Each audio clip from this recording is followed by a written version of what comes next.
Buenos días. Empezamos nuevamente revivándonos con la palabra del Señor. Hoy el libro de Segunda de Reyes, el capítulo 5, nos habla de la historia de un hombre. Este se llamaba Naamán y nos dice el versículo 1 que era general del ejército de Siria. Era un hombre que gozaba de gran prestigio delante de su Señor, quien lo tenía en alta estima, pues por medio de él Jehová había dado salvación a Siria. En otros capítulos hemos visto y veremos que el Señor mandaba a sus profetas también a ungir como reyes a los reyes de Siria. No a todos, pero sí a algunos. Siria era un país en el cual Dios tenía mucho interés. El verso 2 nos dice que de Siria habían salido bandas armadas que se llevaron cautiva de la tierra de Israel a una muchacha, la cual estaba al servicio de la esposa de Naamán. Es decir, que esta muchacha había sido llevada como esclava. Pero aún siendo esclava, esta jovencita nos demuestra que ella nunca perdió la fe en su Dios. Y ella sabía que en Samaria había un profeta llamado Eliseo, el cual obraba conforme al poder del Señor. Así que le dice a su señora: si rogara a mi señor al profeta que está en Samaria, él lo sanaría de su lepra. Naamán, que era un hombre sincero y que había escuchado hablar de Jehová y que también había sido utilizado por el Señor para salvar a Siria, le pareció importante aquello que le dijo la señorita. Él fue donde su rey y le contó. Al rey también le pareció interesante, pues Naamán sufría de una lepra que nunca había podido ser curada. En esa época era difícil curar aquella enfermedad. Así que él envía cartas y presentes al rey de Israel. Los presentes eran 10 talentos de plata, 300 kilogramos, bastante para nuestra época, inclusive para aquella época, 6,000 piezas de oro y 10 mudas de vestidos. También llevó una carta a Naamán de parte del rey de Siria, el cual decía: cuando recibas esta carta sabrás por ella que yo te envío a mi siervo Naamán para que lo sanes de su lepra. Los hombres poderosos piensan que solamente entre ellos pueden tener conversación. A veces piensan que con el poder, con el dinero y la posición que ostentan, ellos pueden lograrlo todo. Y le envía a decir al rey de Israel: quiero que tú me cures a mi siervo Naamán.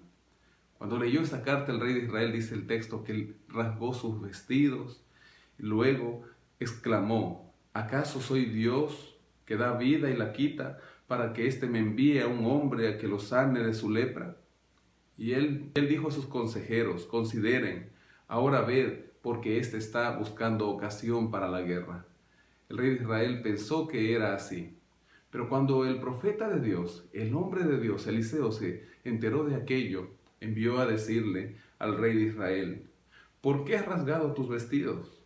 Que venga a mí y sabrá que hay un profeta en Israel.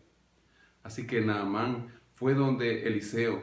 En el verso 10 nos dice que Eliseo le envió un mensajero a decirle: ve y lávate 7 veces en el Jordán, tu carne se restaurará y serás limpio. Naamán pensaba que Eliseo iba a hacer algo más portentoso. Naamán dice: de seguro yo pensé que él saldría enseguida y puesto en pie invocaría el nombre de Jehová su Dios. Alzaría su mano, tocaría la parte enferma y sanaría la lepra. Pero me envía a sumergirme en el río Jordán. El río Jordán no era un río tan cristalino. Sus aguas bajan lixiviadas hacia el mar muerto. Y ahí exclama: Habana y Farfar, ríos de Damasco, ¿no son mejores que estas aguas? Los criados de Naamán, después de haber realizado este viaje y de haber escuchado las palabras del profeta, le dicen: Padre mío, si el profeta te mandara a hacer algo más difícil, ¿no lo harías? ¿Cuánto más si solo te ha dicho: lávate y serás limpio? Entonces Naamán escuchó la voz de sus criados y bajó al Jordán, se sumergió 7 veces. Y al salir, nos dice el final del versículo 14, que su carne se volvió como la carne de un niño y quedó limpio. Al ver esto, volvió donde Eliseo y le dijo: ahora conozco que no hay Dios en toda la tierra sino en Israel. Te ruego que recibas un presente de tu siervo. El libro Profetas y Reyes en la página 186 nos dice: el espíritu orgulloso de Naamán se rebelaba contra la idea de hacer lo ordenado por Eliseo. Los ríos mencionados por el capitán sirio tenían en sus orillas hermosos vergeles y mucha gente acudía a las orillas de esas corrientes agradables para adorar a sus ídolos.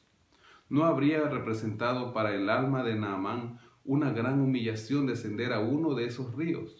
Pero podía hallar sanidad tan solo si seguía las indicaciones específicas del profeta.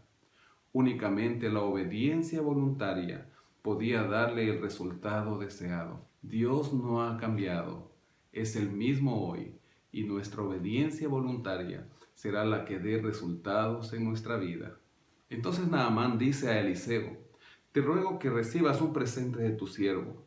Pero él le dijo: vive el Señor en cuya presencia estoy, que no lo aceptaré. Eliseo no era un curandero, Eliseo era un hombre de Dios y Dios actuaba por medio de él. Así que no tenía por qué recibir presentes o cobrar por el servicio que había prestado. Luego Naamán le dice: te ruego pues, ¿no se dará a tu siervo de esta tierra la carga de un par de mulas? Porque de aquí en adelante tu siervo no sacrificará holocausto ni ofrecerá sacrificio a otros dioses, sino al Señor. Y luego de eso, Eliseo le responde: ve en paz. Se fue pues y caminó como media legua de tierra, pero Giezi, que había demostrado ya anteriormente que era un hombre materialista y no tenía mucha confianza en el Señor, sobre todo en aquel episodio cuando los panes debían ser repartidos por él y no creyó que iban a alcanzar para los 100 profetas, Giezi protestó por la actitud de Eliseo al no haber recibido el presente. Mi señor ha dejado marchar a ese sirio Naamán sin aceptar de sus manos las cosas que había traído. Vive el Señor, exclama, que correré tras él a ver si obtengo alguna cosa. Y así lo hizo. Fue corriendo. Cuando Naamán lo vio que se acercaba, bajó de su carro para recibirlo y le preguntó: ¿va todo bien? Todo bien, respondió Giezi. Pero también dijo: acaban de venir a verme de los montes de Efraín 2 jóvenes de los hijos de los profetas. Te ruego que des un talento de plata y 2 vestidos nuevos. Así lo hizo Naamán, le entregó estos presentes. Giezi volvió y cuando llegó a un lugar secreto, lo tomó de las manos de los siervos de Naamán que le habían ayudado a llevarlo y lo escondió. Luego dice el verso 25, que fue y se presentó hacia donde su señor, quien le preguntó: ¿de dónde vienes, Giezi? Tu siervo no ha ido a ninguna parte, respondió él. Pero Eliseo insistió porque el Señor ya se lo había avisado. Cuando aquel hombre descendió de su carro para recibirte, ¿no estaba también allí mi corazón? ¿Acaso es tiempo de tomar plata y tomar vestidos, olivares, viñas, ovejas, bueyes, siervos y siervas? Por tanto, la lepra de Naamán se te pegará, a ti y a tu descendencia para siempre. Y salió de su presencia leproso y blanco como la nieve. El libro Profetas y Reyes con respecto a Giezi nos dice en la página 187: con el transcurso de los años el siervo de Eliseo, Giezi, había tenido oportunidad de desarrollar el mismo espíritu de abnegación que caracterizaba la obra de su amo. Durante mucho tiempo habían estado a su alcance los mejores dones del cielo, y sin embargo, apartándose de ellos, había codiciado en su lugar el vil metal de las riquezas mundanales. Es decir, que Giezi había preferido lo material a lo espiritual. ¿Qué historia esta que hemos visto hoy día? Un hombre al cual el Señor quiso alcanzar y fue sincero al aceptarlo, Naamán.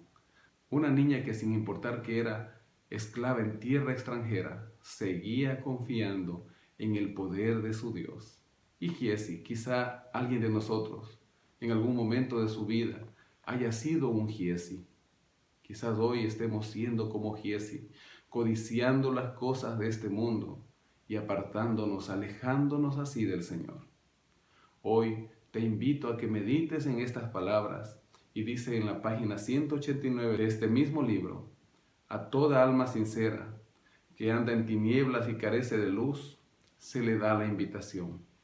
Confíe en el nombre del Señor y apóyese en su Dios. Que el Señor te bendiga.